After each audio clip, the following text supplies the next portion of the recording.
오늘 결단을 지속하게 하는 하나님의 은혜라는 제목으로 여러분과 말씀을 나누고 싶습니다. 결단을 지속하게 하는 하나님의 은혜입니다. 2025년 새해를 맞이한 지 엊그제 같은데 벌써 1월이 막바지에 접어들고 있습니다. 여러분, 지난 한 달 동안 여러분의 새해는 어떤 그림으로 그려오고 있으셨습니까? 예년과 똑같이 불평과 원망과 불만의 시간으로 채우셨습니까? 아니면 새해의 결심을 잘 고수하고 지켜오고 계십니까? 기쁘고 감사한 삶을 살고 싶지 않은 사람들이 어디 있을까요? 저마다 다 감사하며 살고 싶고 기뻐하며 살고 싶은 것이 바람일 것입니다. 근데 세상을 살다 보면 우리의 원과는 다르게 기쁨을 빼앗아가는 수많은 일들이 존재합니다. 그리고 또 예민해지기 시작하면 아무것도 아닌 일 가지고도 굉장히 날카롭게 반응할 때도 있죠. 그만큼 우리 마음이 쉽게 왔다 갔다 하기 때문입니다. 저는 예민해지면 이 쩝쩝 소리 나는 것도 신경이 쓰일 때가 있습니다. 여러분, 밥 먹을 때 소리 내십니까?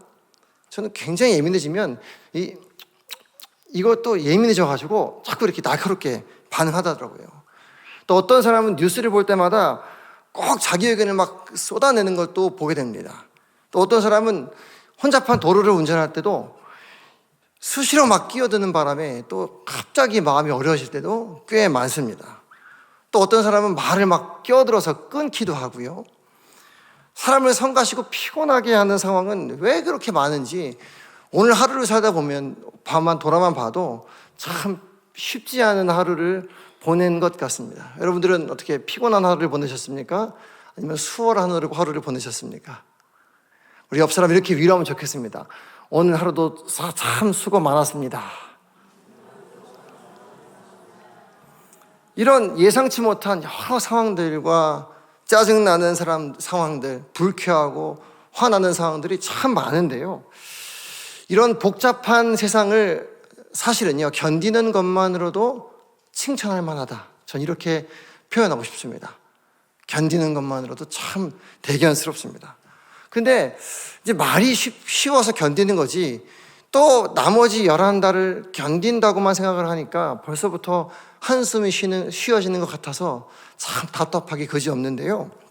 이럴 때 어떻게 하면 우리가 남은 11개월을 이 거룩함의 결단을 지켜낼 수 있을까? 어떻게 하면 이런 숱한 방해와 여러 어려움 속에서도 기쁨과 감사가 넘치는 삶을 지속적으로 살 수 있을까? 목사로서 참 이런 질문을 갖게 됩니다. 어떻게 하면 성도님들이 이 여러 짜증나는 상황 속에서도 늘 감사가 넘치는 삶을 살게 도와드릴 수 있을까? 이게 참 목사로서 숙제인데요. 오늘 본문을 그래서 제가 준비를 해왔습니다. 여러분, 오늘 마태복음 5장을 먼저 읽었는데 이 마태복음 5장 속에 다 살고 있는 사람들의 배경이 저희들이 지금 잠깐 나눴던 것과 비슷한 상황이라고 볼 수 있습니다. 이런 갈급함 있죠. 버티는 것만으로도 벅찬 시대. 그것이 5장의 배경입니다. 이 당시 사람들은 일단 나라가 없습니다. 나라가 망했어요. 우리는 아직 망하지 않았잖아요. 그런데도 지금 이렇게 여러 답답함과 어려움 속에 호소하게 되는데 이 당시는 어떤 나라다? 망한 상태다. 나라가 없어요. 심지어 이 사람들은 하나님의 선택받은 사람들이 말하는 선민입니다. 기도하지 않았겠습니까? 예배하지 않았겠습니까? 울부짖지 않았겠습니까? 근데 나라가 어땠다? 망했다. 하나님은 응답하지 않은 것 같다. 로마는 여전히 기승을 부리고 우린 여전히 식민 시대를 살고 있다. 하나님께 기도해도 바뀔 것 같지 않은 현실, 그것이 마태복음 5장의 배경이라 할 수 있겠습니다. 여러분, 다른 어떤 것보다 제일 견디기 어려운 게 우리가 믿는 것이 별다른 효과가 없는 것처럼 보일 때가 참 힘든 거거든요. 여러분, 기도하십니까? 할렐루야. 기도를 하시면 당연히 응답하실 거라 믿으시죠. 근데 우리의 기도가 응답받지 못하는 것 같은 현실을 만나는 것만큼 참 마음이 힘든 것도 없을 것입니다. 오늘 본문의 배경 속 사람들이 바로 그 상황인 것이죠. 예수님은요, 그런 현실을 살고 있는 사람들 속으로 들어와셔서 지금 5장의 말씀을 하기 시작하는 겁니다. 그러니까 산상순이라 불리는 이 5장은요, 이런 배경을 알고 읽으셔야 더 입체적으로 이해가 됩니다. 자, 그러면 오늘 말씀 속에서 최소한 이 답답한 현실에 예수님이 어떤 답을 주고자 하시는지를 알 수 있다는 겁니다. 그렇겠죠? 그러니까 산상수훈을 잘 보셔야 됩니다. 자, 다시 한번 우리 3절부터 6절까지 읽어보겠습니다.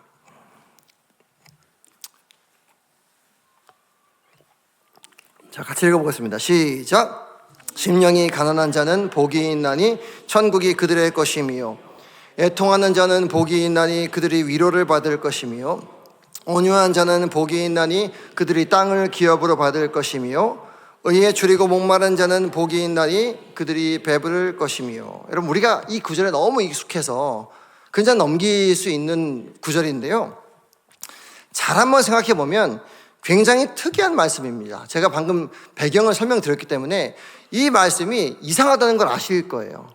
왜냐하면 예수님을 찾아온 사람들은 뭘 구하려고 찾아왔겠습니까? 문제를 해결받기 위해 찾아온 겁니다. 그래서 그들은 가난한 심령이 아니라 가난하지 않은 형편이 되길 바라는 마음으로 찾아온 겁니다. 맞죠? 그들은 지금 애통하지 않기 위해 찾아왔습니다. 그리고 지금 의로움의 갈구에서 예수님을 찾아온 겁니다. 그런데 이것이 복이라고 하시는 겁니다. 이해가 되십니까? 이게 굉장히 중요한 의미가 담겨 있는 겁니다. 여러분, 놀랍게도 이 속에서 마음의 절망을 극복하고 무기력과 원망을 극복하면서 감사와 기쁨으로 대체할 수 있는 아주 중요한 원리가 숨겨져 있는데요, 제가 여러분들 이해하기 쉽도록 문장으로 준비해 왔습니다. 한번 띄워주시겠습니까? 자, 이렇게 한번 읽어보겠습니다. 시작. 구세주와 주를 합하라. 다시 한번요. 시작. 구세주와 주를. 여러분, 이 원리, 이 마태복음 5장 이 산상수훈 속에 담겨 있는 아주 핵심적인 원리가 바로 이것입니다. 구세주와 주를 합하라. 여러분, 구세주가 무엇입니까? 구세주는 세이비어라고 되어 있죠. 우리를 구원할 능력이 있는 존재를 뜻합니다. 세이비어. 그리고 주는요, 주인 주자, 롤드, 나의 주인인 겁니다. 여러분, 두 개가 다릅니다. 근데 여러분, 이것이 합해지지 않아서 이스라엘 백성들이 지금 어려움을 겪고 있다는 것을 우리가 알 수 있는 겁니다. 여러분, 주는 우리의 고백과 영접을 통해서 완성됩니다. 세이비어는 하나님의 존재를 뜻하죠. 근데 이스라엘 백성들이 이게 자꾸 분리가 되어 있어서 그들의 마음에 절망과 슬픔이 찾아온 것입니다. 여러분, 사실 이스라엘 사람들은 현실에 해결되지 않은 목마름을 해결하기 위해 하나님의 능력을 구하고 살았습니다. 나라가 독립되길 원했고, 나라가 다시 한번 힘을 얻기를 원했고, 하나님의 백성다운 어떤 면모를 회복하길 원했습니다. 그래서 열심히 기도했고 제사도 드렸습니다. 하지만 하나님은 그들이 나라가 망했다고 하나님이 망한 게 아니었고요, 그들의 공동체가 무너졌다고 하나님이 무너진 것이 아니었음을 모르고 있었습니다. 그들은 나라가 망한 것이 하나님이 망한 것으로 생각했고요, 그들은 공동체가 와해된 것이 하나님의 힘이, 능력이 부족한 것으로 여겼습니다. 그렇지 않다는 것입니다. 여러분, 나라가 망하고 공동체가 무너지고 삶의 터전이 없어져도 하나님은 여전히 그들의 하나님으로서 쉬지 않고 계시다는 사실을 예수님이 알려주고 계신 겁니다. 그러니까 뭐 하면 돼요? 그들이 지금 나라가 망했지만, 아무것도 없는 것처럼 보이고 희망도 없어 보이지만, 그들이 그 자리에서 여전히 우리를 인도하시는 하나님을 나의 주로 받아들일 때, 그저 하나님의 능력만 많으신 분, 어떤 내가 하는 거에 따라서 나에게 복을 주시는 정도의 그런 신이 아니라 내 삶의 주인임을 고백하고 영접하고 받아들일 때, 그때 비로소 우리 마음 가운데 진정한 하나님의 능력을 경험할 수 있다는 사실을 예수님이 알려주시는 겁니다. 사랑하는 성도 여러분, 이들이 지금 눈앞에 있는 하나님의 현현, 그 예수 그리스도, 그분을 왜 보지 못했을까요? 마찬가지입니다.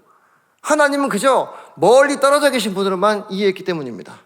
근데 그들이 하나님이 이 땅 가운데 육신을 입고 오실 만큼 우리를 버리시지 않고 우리와 함께 하신다는 사실을 믿음으로 받으면 눈앞에 있는 예수 그리스도가 하나님의 답으로 그들의 삶에 놀라운 능력을 발휘하기 시작한다. 이것이 마태복음 5장에 담겨있는 예수님의 의도인 겁니다. 여러분, 다른 종교에도요, 구세주와 같은 믿음은 많습니다. 구세주. 예를 들면 불교의 부처도 구세주입니다. 그리고 힌두교의 여러 신들도 다 그들 나름대로 능력을 가지고 있는 구세주입니다. 근데 그들은 그 누구도 유일한 자기 삶의 주인으로 인정하지 않습니다. 그저 여러 신들 중에 하나로 받아들일 뿐이죠. 예수님은 정확하게 얘기하십니다. 우리가 하나님을 나의 삶의 주인으로 영접할 때 하나님의 능력이 내 삶에 펼쳐지더라. 흥미롭게도요, 이스라엘 백성들은 역사 내내 이걸 못했습니다. 계속 그래서 구세주와 주를 나누어 놉니다. 계속 그러했습니다. 잘 생각해 보십시오. 광야에서 이스라엘 백성들이 40년 동안 인도하심을 받습니다. 근데 맨 처음에 그들이 홍해를 건너고 하나님의 능력을 경험한 다음에 모세가 시내산에 율법을 받으러 올라가게 됩니다. 그 공백 기간이 약 40일 정도 되거든요. 이때 당시에 이들이 하나님의 능력을 믿었지만 하나님을 주로 신뢰하지 않는 바람에 이런 행동을 합니다. 어떤 행동이죠? 그렇죠. 밑바닥에서 사막에서 금부치를 갖다 끌어대가 금송아지를 만들고 이것이 우리를 인도한 여호와라고 이름을 붙이기 시작합니다. 그러니까 엉뚱한 신을 믿은 것이 아니고 그들이 믿고 싶은 대로 하나님을 만들어 놓기 시작한 것을 우상의 시작이라 얘기하는 겁니다. 똑같습니다. 우리가 구세주와 주를 합치지 않고 분리해내기 시작하면 교회에 나와 앉아 있어도 예수 그리스도가 내가 만들고 싶은 형상대로 만들어지기 시작합니다. 그것만큼 끔찍한 일이 없죠. 그러니까 삶의 주인으로 따르지 않습니다. 오늘날 기복주의 형태가 바로 그런 것이죠. 하나님의 능력을 다 믿습니다. 여러분, 여기 앉아 계신 분들 중에서 하나님의 능력을 믿지 않는 분들이 누가 있을까요? 근데 정말 하나만 더 묻고 싶습니다. 여러분, 여러분들의 삶의 주인이 예수 그리스도십니까? 여러분, 이 자리까지 인도하신 하나님을 신뢰하십니까? 여러분이 정성이 부족해서라든가, 여러분 하나님 능력이 부족해서 여기까지밖에 못 도달하게 하셨다고 그렇게 여기십니까? 지금 우리가 경험하고 있는 이 나라와 내 형편이 하나님의 능력이 모자라서 여기밖에 도달시키지 못하셨다고 생각하십니까? 그것이야말로 우리가 만드는 다른 하나님인 겁니다. 그러던 순간 우리는 우리의 결심과 거룩을 지켜나갈 힘을 상실하게 된다. 이렇게 얘기할 수 있겠습니다. 여러분, 예수님 다시 말씀하십니다. 이렇게 얘기할 수 있겠습니다. 심령이 가난하도록 인도함 받은 너희는 복되다. 따라 보시겠습니까? 심령이 가난하도록 인도함 받은 너희는 복되다. 다시 한번요. 애통하여서 나에게 올 수 있도록 인도함 받은 너희는 복되다. 다시 한번요. 의에 줄이고 목마르도록 인도함 받은 너희는 복되다. 왜냐하면 내가 너희를 여기까지 인도했고, 내가 너희를 나라가 망하는 것으로 인도했고, 내가 너희를 민족이 흩어지는 자리로 인도했고, 하지만 그 자리에서 네가 비로소 나를 붙들고 호소하는 자리이기 때문에 너희는 복을 받는 존재다 라고 성경이 가르치고 있는 겁니다. 여러분, 이게 복입니다. 복이란 우리가 열심히 정성 바치고 재주 부려서 하나님께 타내는 무엇이 아닙니다. 복이란 하나님의 인도하심을 누리는 존재입니다. 하나님의 인도하심을 느끼는 것. 그래서 하나님을 어떤 상황에서도 나의 주인으로 인정하고 나의 삶의 주인을 바꾸는 것. 이것을 성경이 이 복이라고 얘기하는 겁니다. 우리가 그렇게 하나님을 나의 주인으로 모실 때 진짜 우리 속에서부터 하나님의 평강과 기쁨과 천국의 소망이 새로워지는 줄 믿으시기 바랍니다. 여러분, 이것이 이스라엘 백성들이 누렸어야 할 마땅한 복이라고 알려주는 겁니다. 여러분, 그래서요, 이 구세주와 주를 합치는 것을 제가 이렇게도 표현을 해봤습니다. 우리 한번 글 다시 띄워주시겠습니까? 한번 읽어보겠습니다. 시작. 하나님 안에서 자꾸 충전하라. 다시 한번 시작. 하나님 안에서 자꾸. 여러분, 구세주는 하나님의 능력을 상징한다고 그랬죠. 주는요, 어떤 상황과 형편에 있다 하더라도 내 삶을 여전히 포기하지 않으시고 붙들어 가시는 하나님을 나의 주인으로 받아들이는 것입니다. 이것이 주로 고백하는 것이죠. 그러니까 이걸요, 합쳐 표현하자면 이렇게 표현하는 겁니다. 우리 삶의 충전 단자를 예수 그리스도께 맞추고 자주자주 예수 안에서 충전하라. 여러분, 이게 굉장히 중요한 원리입니다. 안타깝게도요, 많은 크리스천들이 이 진리를 놓치고 살아갑니다. 구세주와 주를 자꾸 분리해 놓고 정작 나 자신을 다른 것과 연결시켜 버립니다. 그러니까 자꾸 쉽게 번아웃을 경험하는 거거든요. 여러분, 벌써 1월 말인데요. 여러분, 몇 번이나 번아웃을 경험하셨습니까? 탈진되고 소진되고 무기력해지는 상태. 여러분, 무기력과 번아웃 상태를 정죄하시거나 혹은 등한시하실 필요 없습니다. 여러분, 번아웃 된다는 건 당연한 것이다. 어떤 심리학자 의사께서 이렇게 말씀하시더라고요. 번아웃 되었다는 말 자체는 정상이다. 왜냐하면 마치 이런 겁니다. 스마트폰을 한 번도 충전 안 하고 쓰는 것이 가능합니까? 여러분, 스마트폰 하루에 몇 번이나 충전하십니까? 2번? 한 번? 새 폰은 한 번 정도 할 것이고, 그렇죠? 오래된 분들은 한 2번은 해야지, 그렇죠? 여러분, 스마트폰을 한 번도 충전하지 않고 하루 종일 쓸 수는 없습니다.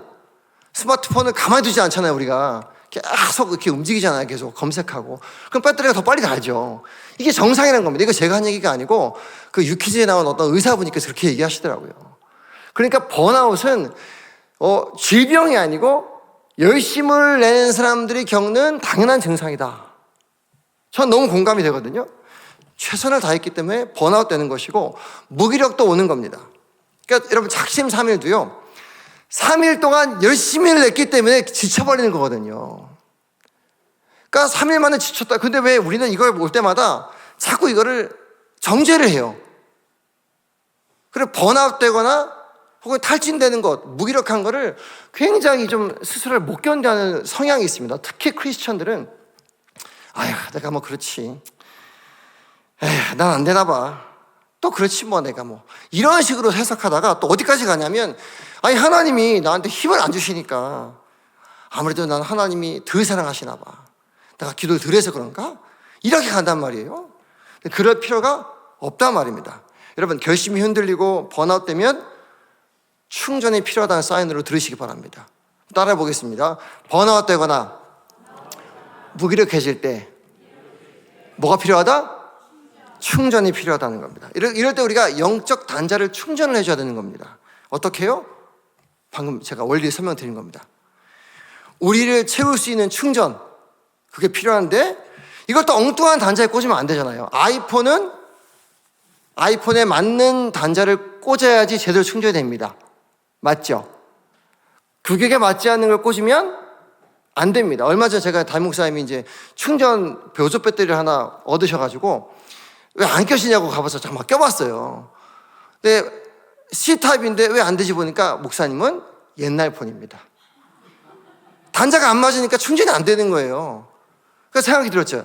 충전 규격에 맞는 걸 꽂아야 되는 겁니다. 우리 마찬가지입니다. 여러분, 우리한테 맞는 충전 단자가 어디 있을까요? 그게 바로 예수 그리스도인 겁니다.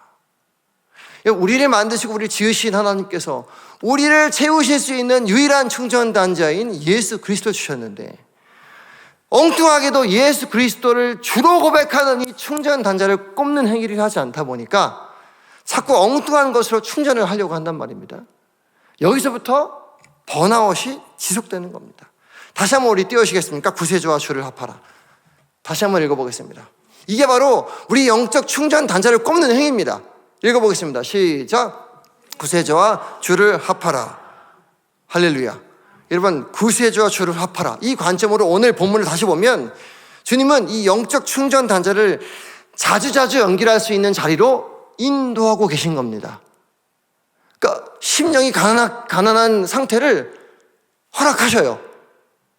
기도하면 기도할수록 기도하지 않아도 되는 자리로 인도하시는 게 아니라 기도를 할수록 심령이 가난하게 되는 자리로 인도하시는 겁니다. 그럼 거기서 예수 그리스도께 충전단자를 꽂아서 나의 삶의 주인인 하나님으로 받아들이고 영접할 때 우리의 영이 충전되는 거예요. 의에 주리고 목마른 자리로 가게 하십니다. 내가 기도하면 주변이 나 빼고 다 의로워지는 게 아니에요. 맞죠? 기도하면 할수록 의롭지 않은 상태를 만나게 할 겁니다. 근데 거기서 뭐 하라는 얘기입니까? 충전단자 예수께 플러그를 꽂으라는 얘기입니다. 꽂아 충전이 되지요. 근데 우리는 기도했는데 왜 안 바뀌냐 이겁니다. 충전단자 안 꽂고 주변을 비난하기만 바빠요. 그 뜻이 아닌데요. 여러분 다시 한번 따라해 주십시오. 문제를 만나면 기도하라는 뜻으로 알고 예수께 딱 붙어 있겠다. 할렐루야. 여러분, 이 원리가 우리의 1년을 지속하게 하는 영적인 원리라는 사실을 오늘 본문이 알려주는 겁니다. 사랑하는 우리 성도 여러분, 예수를 나의 삶의 주로 고백하는 이 커넥션, 예수를 나의 삶의 주로 받아들이는 이 커넥션을 자주자주 해주시기 바랍니다. 문제를 만났을 때, 나랑 생각이 다른 사람을 만났을 때, 갈등을 만났을 때, 어려움을 만났을 때 여전히 내 삶의 주인은 누구다? 예수 그리스도다. 그러니 나는 오늘도 오직 예수로 나의 삶의 주로 삼고 예수께 플러그인 돼서 예수를 따라가리라. 그럼요, 무슨 일이 발생하는지 아십니까? 내 삶의 결과 역시 누구한테 달려있다? 주께 있음을 인정하게 됩니다. 집착스럽게 붙들었던 결과를 주님께 맡겨드릴 수 있게 되는 겁니다. 그렇지 않으면요, 내가 내 스스로 내 노력으로 뭔가를 바꿔보겠다고 눈에 불을 켜고 사람들과 전쟁하기 시작합니다. 우리가 싸워야 될 게 누구죠? 사람들끼리가 아니고 사단 마귀와의 싸움인 걸 잊어버리는 겁니다. 이게 사탄이 원하는 거거든요. 사단은요, 그래서 아주 쉽습니다. 우리 공격하는 방법은 교회 가게 만드는 거, 교회 가는 거 무서워하지 않습니다. 사단이 제일 무서워하는 건 우리가 예수께 플러그인 되는 거거든요. 이것만 막으면 돼요. 그러니까 교회 가서도 열심히 찬양하고 기도하는데 정작 플러그인이 안 돼요. 예수님이 나의 삶의 주인이 아니야. 그러면요, 나가서 쉽게 무너집니다. 금방 번아웃 돼요. 제풀에 지칩니다. 사단이 머리가 좋거든요. 영적으로든 육적으로든 제풀에 지치게 만드는 게 제일 쉬워요. 손 하나 까딱 안 하고 그냥 예수께 붙어있지 않게만 플러그인만 막으면 됩니다.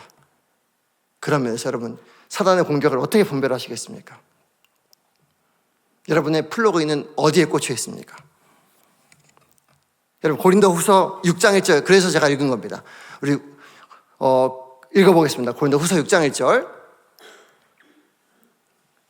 시작.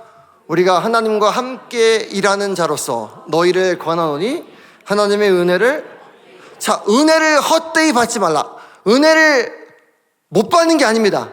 받긴 받아요. 근데 어떻게 되는 겁니까? 헛되이 받는 겁니다. 사단의 공격 방법은 이렇다는 얘기입니다.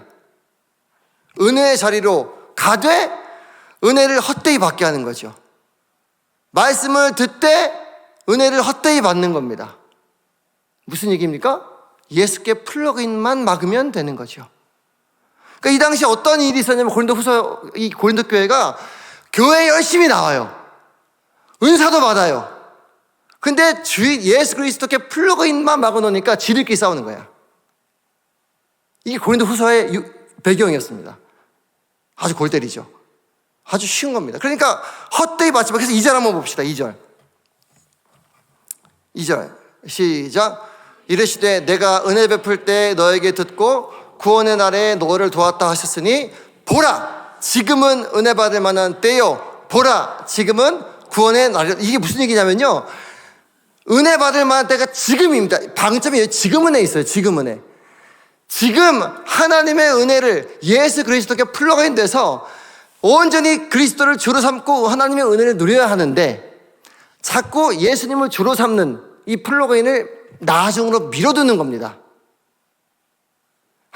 누가 몰라 그거. 근데 지금 당장 말고 일단 내가 내 삶의 주인이 돼서 일단 한번 싸워보고 그 다음에 안 되면 그때 항복해야지 이렇게 가는 바람에 교회 안에 엉망이 되는 거예요. 그래서 지금 은혜 방침이 지켜 있는 겁니다. 지금 은혜 받아야 된다.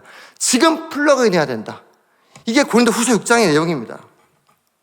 여러분 바울뿐 아니라 여러분 이 원리가 그러니까 지금 당장 하나님의 은혜를 받을 수 있는 원리, 나의 삶의 주를 바꾸라. 이 원리가 이 성경 인물 내내 반복되는 원리예요. 굉장히 아주 되게 자명한 원리입니다. 대표적으로 요셉 기억나시죠? 요셉이 17살 때부터 13년간이나 노예 생활을 합니다. 1, 2년도 아니고 여러분 아까 우리 군대 가는 청년들 기껏 1년 반이잖아요. 1년 반에도 죽을 만큼 힘든데 13년을 노예로 살았습니다. 하나님께 기도 안 했겠습니까? 요셉이 하나님 능력을 못 믿었겠습니까? 그게 아니죠. 하나님의 능력을 신뢰하는데 뭐가 다르냐면 어디서 그 다름이 드러나냐면 그 보디발이라는 사람의 그 집에 들어갔을 때 왜 이상한 여자 하나 있었잖아요. 그 섹시한 여자 하나. 그래가지고 왜 거의 헐벗은 상태로 뭐 유혹을 한단 말입니다. 근데 이게 여러분 굉장한 큰 유혹인데 이게 오늘 라면 먹고 갈래? 이런 유혹, 이런 거 아십니까? 이런 표현을 아십니까? 이게 어느 날 작정하고 달려들면요. 이게 눈에 보이는 게 없습니다. 사실은. 왜냐하면 이 당시엔 이게 도덕적인 문제가 아니었어요. 아시겠습니까? 이 여주인이 남성 노예를 이런 식으로 이렇게 한번 이렇게 잠자리를 갖는 건 일반적인 문화였습니다. 그러니까 도덕 윤리적으로도 문제가 되지 않을 뿐만 아니라 요셉에게도 눈 한번 딱 감으면 노예 생활 탈출할 수 있는 기회로 여길 수 있는 거예요.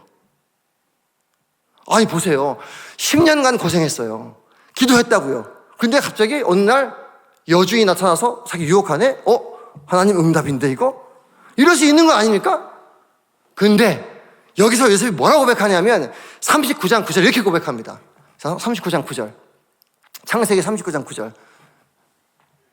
읽어봅시다. 시작.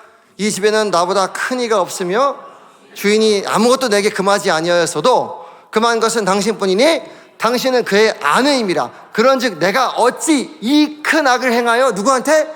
하나님께 죄를 지으리까. 보이십니까? 그는 평생 하나님을 자기 삶에 능력 많으신 분으로 여겼지만 더 중요한 것은 하나님의 삶의 주인이었음을 그가 고백하는 겁니다. 왜 유혹이 안 되겠어요? 남자가 예쁜 여자가 와서 이렇게 눈앞에 유혹을 하는데요. 남자인 이상 그거 힘듭니다. 솔직하게 고백하는 거예요. 저도 막. 제가 이제 청년들을 오래간 담당했다 지금 내려놨습니다만 여러분 유혹이 만만치가 않습니다. 이게. 근데 이게 대놓고 유혹하면 그건 뭐 눈 감고 이러면 되는 건데 이게 하나님의 능력을 믿을 뿐만 아니라 이게 어떻게 넘어갔겠어요? 요셉이 어떻게 노예 생활을 지속했겠어요? 그렇잖아요. 나 그만할래. 나 더 이상 못 해먹겠어. 이럴 수 있는데 내가 노예 생활을 계속 하더라도 나에게 힘을 주시는 분이 누구다? 하나님이시기에 나는 기꺼이 이 유혹을 뿌리칠 수 있다. 이렇게 외치고 나가는 겁니다. 그러니까요. 그런 요셉의 모습을 보니까 다르거든요. 현실을 개선하기 위해 뭔가 노력하는 게 아니고 그의 삶의 중심이 다른 거예요. 그래서 이렇게 보입니다. 자, 39절 3절에 이런 모습을 나타내 보여요. 읽어봅시다. 시작. 그의 주인이 여호와께서 그와 함께 하심을 보며 또 여호와께서 그의 범사에 형통하게 하심을. 자, 그의 주인이 누굽니까? 보디발인데요. 보디발이 뭘 봤대요? 여호와가 그와 함께 하심 봤대요. 여러분 믿음 없는 사람이 어떻게 하나님을 봅니까? 말이 안 되죠. 근데 요셉은요 다른 겁니다. 그 모양 자체가 하나님을 주인으로 삼은 자의 넉넉함과 안심과 평안이 드러나니까 보디발조차 하나님을 눈으로 볼 만큼 요셉을 통해 보게 되는 겁니다. 여러분 이게 하나님께 풀러가 있는 사람, 하나님의 은혜 안에 풀러가 있는 사람의 다름인 거예요. 여러분 이것만큼 큰 복이 어디 있겠습니까? 날마다 나의 주인이신 하나님과 맞닿아서 하나님의 은혜 안에서 날마다 충전되는 사람. 배터리가 항상 100%면 얼마나 든든해요. 그렇지 않습니까? 제가 애플워치 차고 있거든요. 이 배터리가 금방 닳아요. 그러면 충전을 해놓고 나면 얼마나 든든한지 모르겠습니다. 근데 우리가 예수 그리스도께 플러그인 돼 있으면 얼마나 든든한지 몰라요. 그 힘으로 날마다 갈등과 위기를 넘어가는 겁니다. 그것이 여러분 이 성경 위인들이 누렸던 하나님의 은혜의 비법이라. 할렐루야.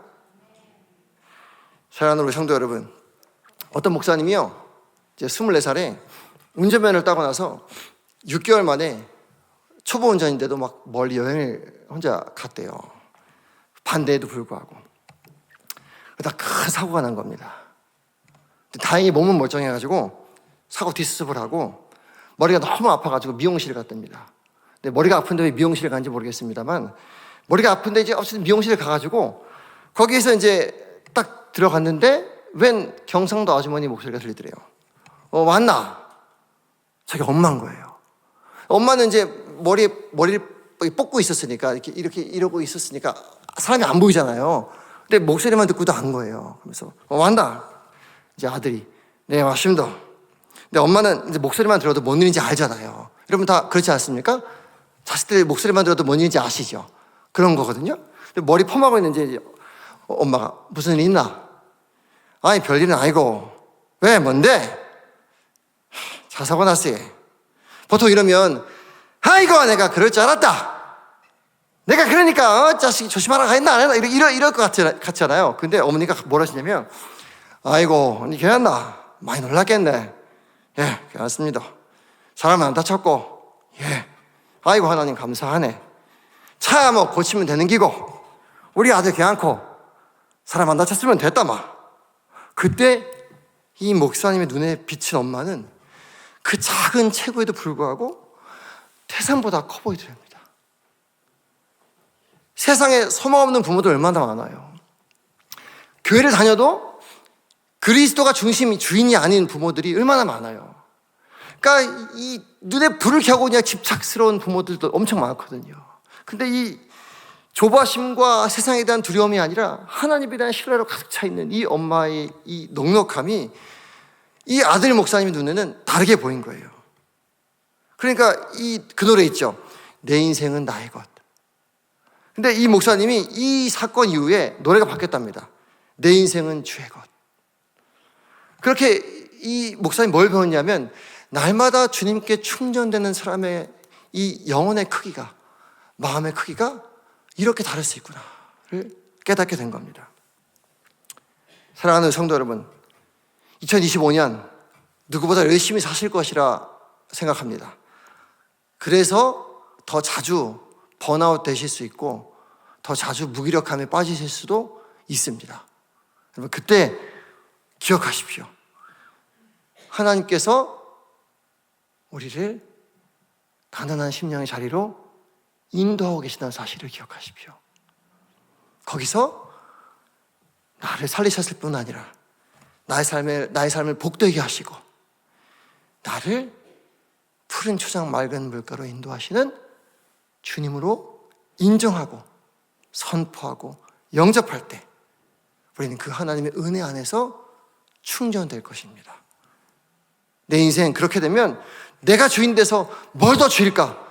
어떻게 하면 더 성공시킬까? 하는 인생이 아니라 오히려 내가 가진 넉넉함으로 하나님을 기쁘시게 하며 사람을 함께 세워갈 수 있는 이 넉넉한 마음, 내가 더 높아지겠다고 막 눈에 불을 켜는 사람이 아니라 더 낮아질 수 있는 그 넉넉함, 더 손을 내밀어줄 수 있는 그 넉넉함으로 우리의 삶의 남은 12개월이 날마다 새 힘을 얻게 될 것입니다. 그런 여러분들의 2025년 되시기에 주님의 이름으로 축복드립니다.